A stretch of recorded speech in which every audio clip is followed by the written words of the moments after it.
Welcome back to America's Commercial Real Estate Show. I'm Michael Bull. This segment is brought to you by Real Crowd. You can invest in large commercial real estate projects with small amounts of money at realcrowd.com. Today we're talking about the Tax Cuts and Jobs Act. It has been passed. The president is signing it.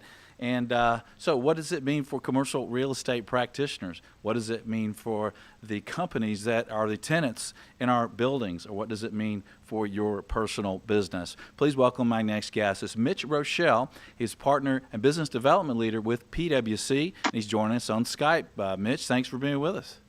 Thanks, Michael.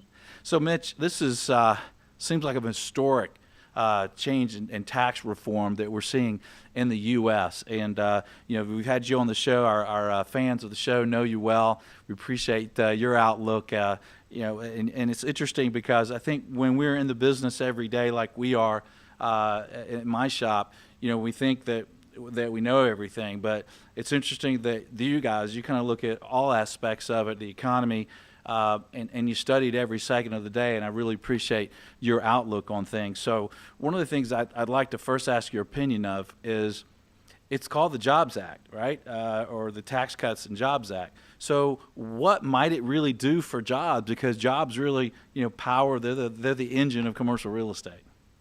Yeah, and I think the entire impetus for the legislation on the corporate side, because don't forget there's individual cuts and reform and restructuring, and there's also corporate, bringing the rate down from 35 to 21. The whole impetus behind that is the creation of jobs in America. And if you go back a little bit, one of the things you realize when we had a 35% top rate for corporations, and that's C corporations, not S corporations. When you looked at that compared to the rest of the world, there's only a handful, if not one or two countries that have a higher top corporate rate. So we really weren't competitive in terms of where people wanted to do business globally. And this isn't the same story of the 80s when we had the Reagan tax cuts. Right now, the economy is so global and interconnected that in order for the United States to be relevant as a place to do business, we had to lower those corporate tax rates. In doing that, the plan is and the belief is that jobs will be created because those manufacturing facilities could be in the United States versus elsewhere. So there's a couple of components. One is the cost of labor is certainly a driver in terms of where multinationals manufacture goods, where their supply chain rests. We do anticipate seeing some companies of varying sizes returning back to the United States. So that's a good thing, okay? The challenge is we're not really going to know for some time because this is a tax rate that benefits those corporations in 2018. And we're glad that, by the way, because if you remember, the Senate bill had deferred that to 2019. So the good news is it's effective January 1. But the corporate decision-making process has really been on hold for a while, not knowing how this thing's going to land. So I'd anticipate you're going to start seeing the benefit in headline numbers and job creation much, much later in 2018. But you got to look at this over the longer term and not just the quarter to quarter as publicly traded companies do. A lot of words. You said you'd keep me on the air until I got boring, so hopefully I'm not boring yet. But all in all, it is intended to be stimulative to the economy from a perspective. So what would you assume we'd see in GDP? I mean, we've had kind of slow growth. Do you think we'll get a jolt there? Yeah, I said on another network, that's giving you credit for being a network there, Michael. But I said on another network, if you get 100 economists in a room, you can get 150 answers. So I haven't read any one report that makes me jump up and down. But here's the thing to remember about the economy. The last two quarters, we saw GDP growth considerably ahead of expectations, and they actually had a 3 in front of them as opposed to the 1s and the 2s that we had. We've had 3% plus year-over-year GDP growth for 2 consecutive quarters. That's a really, really good thing, because I'll refer to that as a tailwind. So if you're going to have tax cuts that are going to intended to be stimulative to the economy, create jobs, create more consumer confidence, create more consumer spending. Don't forget, the consumer is about 70% of our economy. Then by golly, you might as well have a tailwind in the form of the last 2 quarters. We got a running start. Yeah. So the starting place, though, if you look at a lot of the economists that did models about the tax plan, they were starting at a much lower point. They were looking at sort of historical trends of the economy, not necessarily where we are right now. So, yeah, well, let's talk about that for a second. So I assume the consumers haven't adjusted their thoughts as of yet, and how they're going to react to this. But is some of this maybe baked into the stock market and company decisions? I mean, these tax breaks have been talked about. It was part of the President Trump's promise to us, right? Is some of this baked in the market? Oh, it's absolutely, Michael, baked into the market. In fact, I don't want to timestamp this interview, but you saw a day in the trading in the stock market when it looked like this thing was going to happen, and the market sold off because people were selling the news. The fact of the matter is, it's been baked in for a while. But if you look at the number of S&P 500 companies that have an effective tax rate of over 21%, because the effective tax rate is what they actually pay, there are many companies in the S&P 500 that have an effective tax rate in the high 20s and 30s. You lower that actual tax rate to the 21% maximum statutory rate, what you're going to do is create earnings per share because you've just lowered the tax burden. That is somewhat baked into it, but the combination of the strong quarters we've seen in revenue growth and earnings per share growth, and the growth in the economy and the confidence of the consumer, that's a lot of tailwind for the stock market. And I'm a real estate guy and not a stock picker, but it does look like there's still a lot of room there from a tailwind perspective.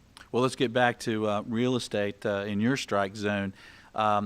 Residential real estate, I mean, that's always a big impact on the economy. You know, they reduced the interest write-off, from $1 million down to $750,000, some other changes. What do you think the impact of this tax act is on single-family homes? Yeah, so let's sort of break it down this way. This week we saw housing start data that was strong. We saw home builder confidence that was strong. Still some more economic data points to come out on the housing market. We're in the kind of the cold end of the season from the housing market, yet we saw a strong pickup in housing starts. Some of that is influenced by the rebuilding that's taking place in those areas like Texas, the Gulf Coast, Florida, that were devastated by a sequence of events and hurricanes. It is single-family build, which is great because we've seen a lot of the housing starts be multifamily build. But I have a really kind of crazy contrarian view. A lot of economists out there have commented that the tax bill as structured, limiting the home mortgage deduction a little bit with the 750 cap, increasing the size of the standard deduction, taking away state and local tax benefits, especially limiting the property tax deduction to $10,000, assuming you don't otherwise use it for other taxes, could cause people to say, hey, wow, the after-tax incentives of buying a home just aren't there anymore. If that happened and it did lessen the demand to buy homes, I would argue a contrarian point, which is we are forming households. Statistically, a household formation is when children move out of their parents' house. Michael, you can applaud right there because that may be something you're looking forward to. But we're forming households at a greater rate than we're adding to supply of both single family and multifamily, meaning there's pent-up demand, 3.5 million individuals worth pent-up demand for housing. So even if we lose some demand right now because people don't see the incentives, there's still enough pent-up demand to really drive the market home. And the other thing, and I've said it on your show before, the biggest single issue in the housing market is affordability. And if we lower the prices of homes because the free market lowers the prices of homes because of the tax bill, and that just means that they become a little bit more affordable, that pent-up demand is going to kick back in and pop those prices up again. So I don't see this as being catastrophic for the housing market in any way. We're talking with Mitch Roschelle with PwC about the Tax Cuts and Jobs Act. And Mitch, how big a deal is this today? It's huge. Did you just say that so I could say that? You and I know each other well enough. That was like A lob up? A T-ball, like 5-year-old T-ball. But you know no, what? I think it really is. Listen, I'm old enough. I'm not going to carbon date you there, but I think you and I are around the same age.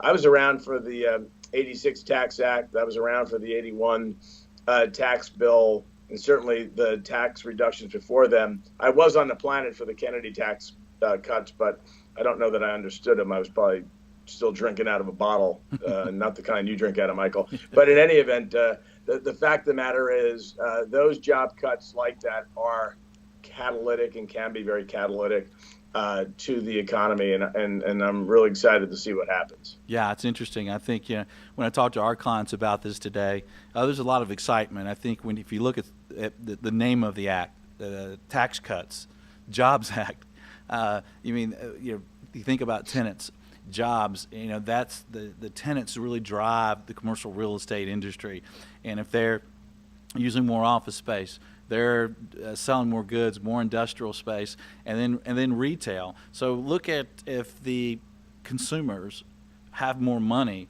Americans have usually shown they will spend it, right? Yeah, God, yeah. And the good news is there was a while there where we were saving as a nation. Now, the size of the debt on the personal balance sheet of the average American sort of back to some pre-recession high levels. Well, but I'd focus on retail sales holiday year to date, which are ahead of expectations, those that we publish, those that the National Retail Federation publishes, and those that others that have probably been on your show have published.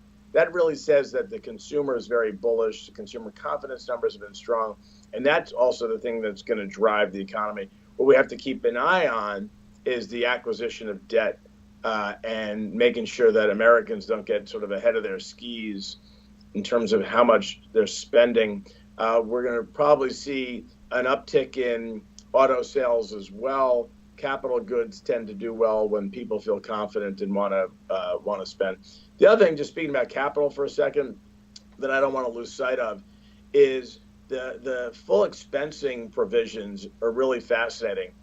When you talk to small business owners or smaller business owners and you ask them what provision in the tax reform really is the most intriguing to them, many of them go immediately to full expensing, because whether it be the charter fishing captain that has a boat and is thinking of buying a new boat or even new equipment for the boat, whether it be the landscaper that's thinking of buying another truck or another 2 trucks and hiring more people.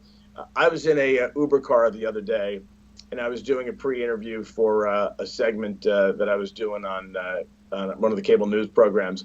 And the Uber driver listened to the whole conversation. And when we got in to my home, he said, by the way, I listened to everything you said. And I was like, thanks for eavesdropping. And he said, I happen to agree with all of it. He goes, I think that this tax bill is great. I'm buying another car. And he goes, and if I buy a second car, I have to hire somebody to drive it. I'm creating jobs. Isn't that what this bill was intended to do?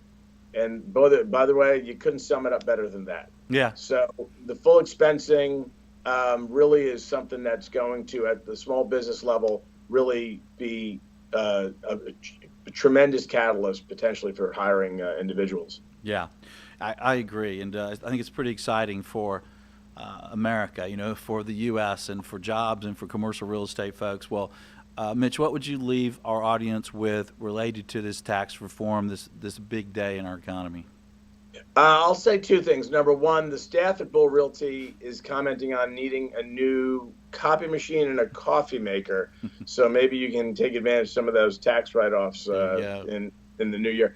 The one thing that it's not caution, it's just something to pay attention to, is the lower tax rate or effective tax rate on pass-throughs with the 20% deduction that exists. That's pretty complicated stuff. And I have a background in it, and I look at it and I scratch my head a little bit with respect to it. It's not straightforward. It's certainly not simple, and there's a fair amount of ambiguity. And it's not going to be a year or two until the Treasury Department writes the rules. They put a lot of anti-abuse measures into the bill itself, but there's a heck of a lot of gray area. And I say that because the real estate industry is a big user of pass-through entities, partnerships, LLCs, S-corps, and there will be some confusion in the industry around how to characterize income and whether or not something's active or passive, and what are services and what are wages. So a lot of that is going to be, I think, fodder for future episodes of the Commercial Real Estate Show. And for that, I'll get one of my colleagues who's far more technical than I am. But I do think that that's something to be aware of because it's not exactly straightforward. I did just bring a prop, though. This is the, if you can see it there, this is the postcard that, oh, my lights just went out. I must have really been boring to my office. But the goal of it was to simplify the filing of your tax return, mostly for individuals. For businesses, especially those business organized as pass-through, it's going to be complicated. I wasn't putting in a commercial for PwC, but it's going to be a lot of work that people are going to have to do with their professional service providers to sort some of it out. Yeah. Well, good points. And Mitch, you're never boring. Thanks for joining us. I'll let you get back to your basketball game. I see your basketball there. So that is a Carmelo Anthony. It's a relic of the Knicks past. It's a Carmelo Anthony signed basketball. But Michael, thanks, and to you and your team there at Bull Realty. I wish you all a very happy holiday season and a happy New Year. You too, Mitch. Thank you. Right, and thank you for joining us out there on the radio stations, on iTunes, YouTube, show, website, wherever you catch the show. Happy holidays to you. Thanks for joining us. I'm Michael Bull. This is America's Commercial Real Estate Show.